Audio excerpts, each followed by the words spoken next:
Welcome to this Zentangle Quickie. My name is Heather Hartwick Gladden. I'm a certified Zentangle teacher, and today we're going to take a look at the tangle Membranart by CZT Tomas Padros. The big pause was like, did I say that right?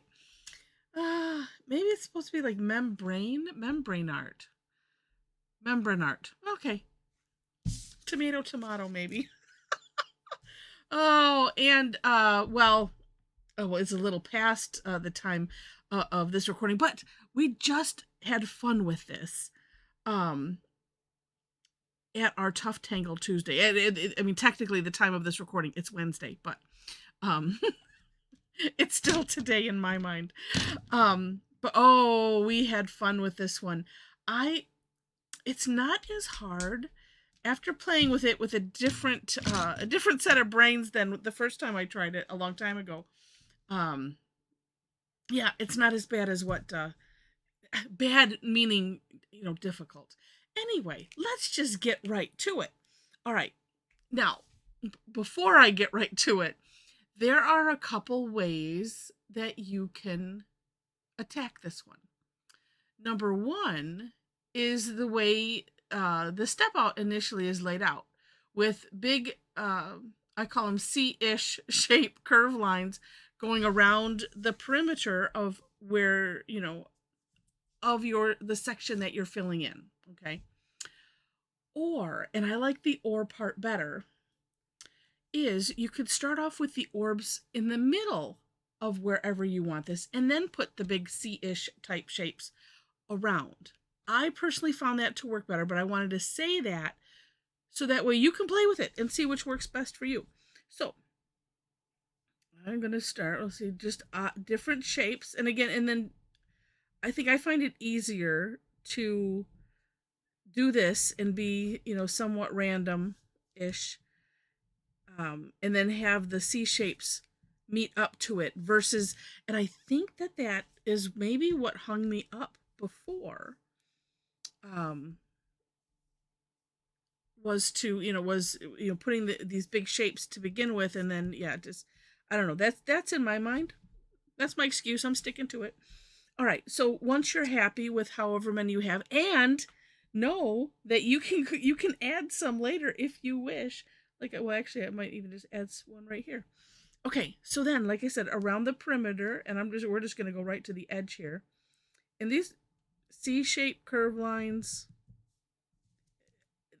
whatever distance you want from, to have them apart. They don't have to match up. They don't honestly, they don't even have to be, I said C-ish.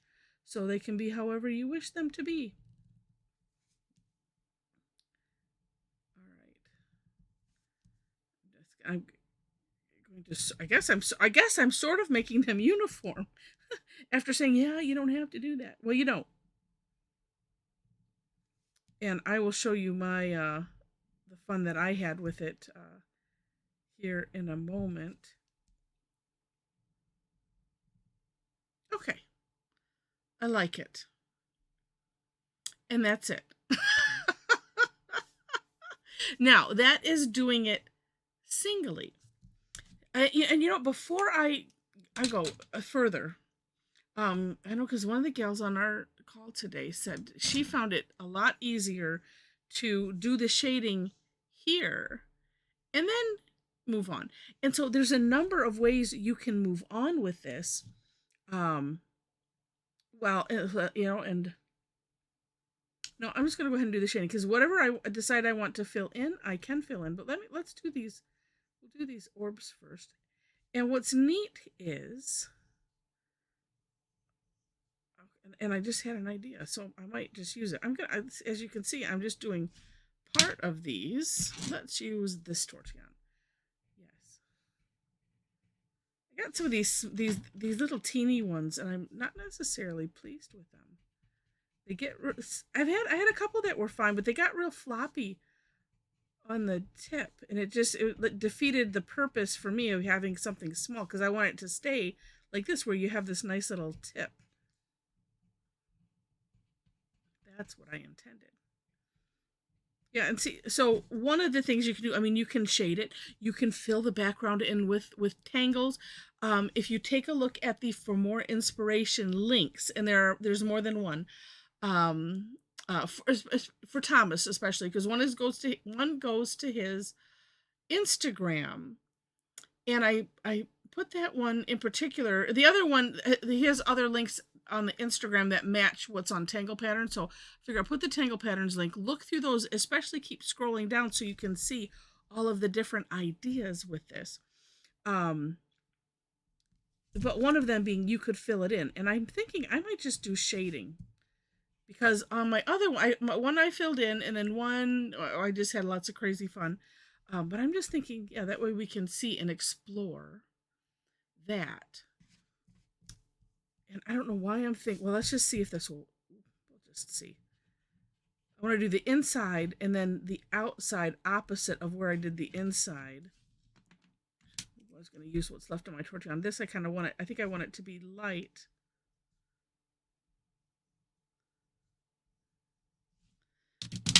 And then I will also show you how to do, I'm calling it the double. But and I'll show that because I think it needs a showing and an explanation, but we can do it over with the shading in place, and then we'll well, no, I take that back. I can do it over everything. And since I decided that I'm not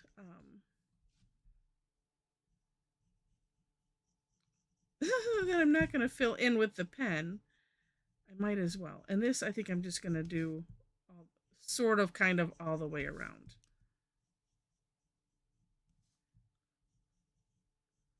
As you can see, I changed my mind.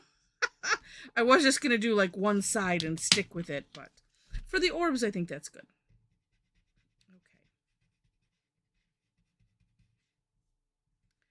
And oh my goodness, we had so much fun with this. So many neat, creative ideas. And it really can take on so many different looks depending on how you decide to shade, you know, what I mean, just I don't know. Most of the tangles we do, depending on how somebody does it, right? I mean, there's a lot of different takes, but I don't know why this one just seemed to be more interesting. And if you're interested in taking a look at that, I shall have that out soon. The replays and the screenshots and all of that. Yeah. See, and I could go all the way around on the inside with that maybe. But I'm going to leave it like that because I kind of like it. It's interesting. Okay. So, next, if you want to make this a double or anything, and this will help me explain the rest. Here's what you do. Pick a place to start, and this is my this is my idea, of how to do it, to do the double.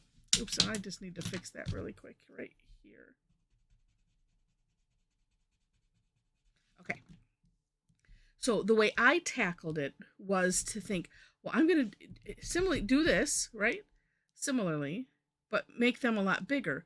And using the hollow bow technique to go underneath, I'm calling this, these paths, right? And going underneath those. So, for instance, start here, going up. Okay, apparently we're coming down here. Oh, and we'll land there. And, of course, you can air draw. And just decide, kind of lay out where you're wanting to go before you get there. We'll just do a couple here. Just a little bit there. And, I mean, because you kind of want to plan it so that way some of it shows through.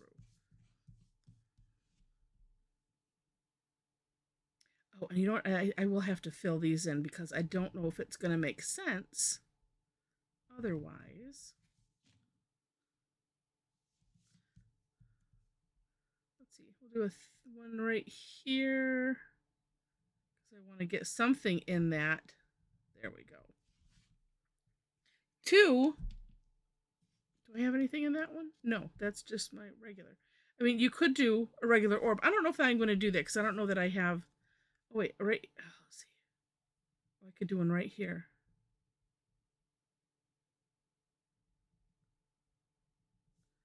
There we go. I suppose if I was doing one here, I could just do a little partial right there, like that. And I think that's probably enough. Okay. Yeah, and I'm just thinking that. Oh, well, you know. Okay, let me think twice. Yeah, it kind of needs to be filled in some way. And I really liked. Let's do. Blah. Let's just make it easy. Okay, we'll fill in with fill in solid. You could do. Thomas had some really neat things. You know, some doing lines with orbs and all kinds of stuff like that. But I'm just really thinking. Oh no, wait. Part of me, a lot of me wants to just do something a little bit different. Let's just fill it all. Is that going to take? Either way, it's going to take away. Let's just fill all of this in with the gray, but go darker. Because I can show you how it is inked in. And the trick here also is remembering, okay, this is the big thing. So that way we're not accidentally filling in something that we're not supposed to.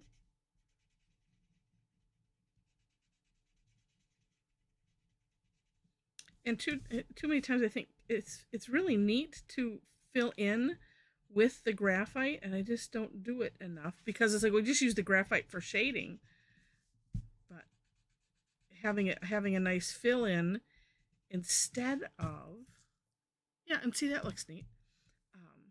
Well, wait a minute, there we go.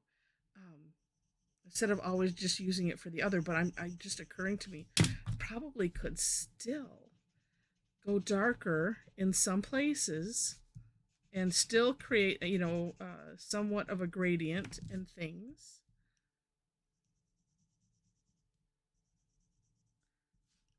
This is something on our call today. We decided it might be a good idea, and I might have said it already, to do this fill in as you go along, because as you can see, you can kind of get a little eyeball confused.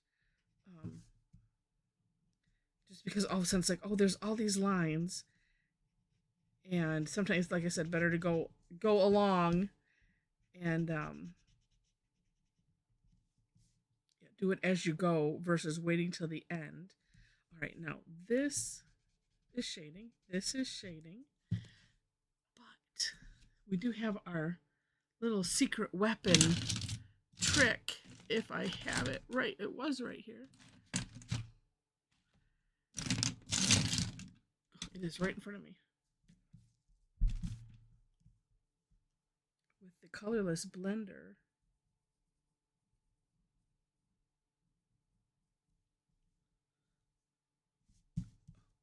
we'll do like here, right along those edges, just to make it a little darker without adding to the graphite so much. Yeah. If you kind of do like this, then you get kind of sort of a bit of a gradient. Having it be uneven lines does seem to help.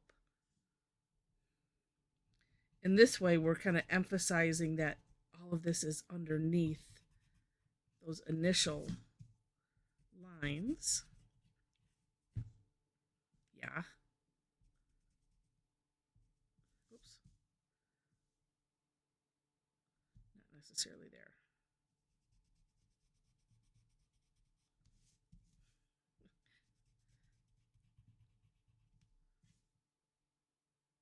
Yeah, there we go.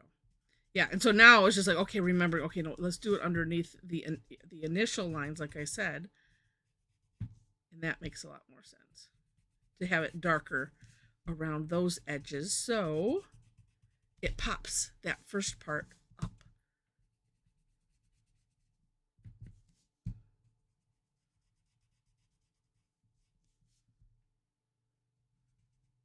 And again, it's just like, okay, second guessing.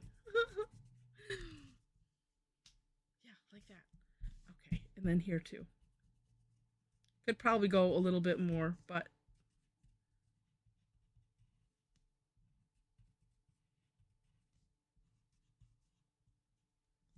oops, let's get this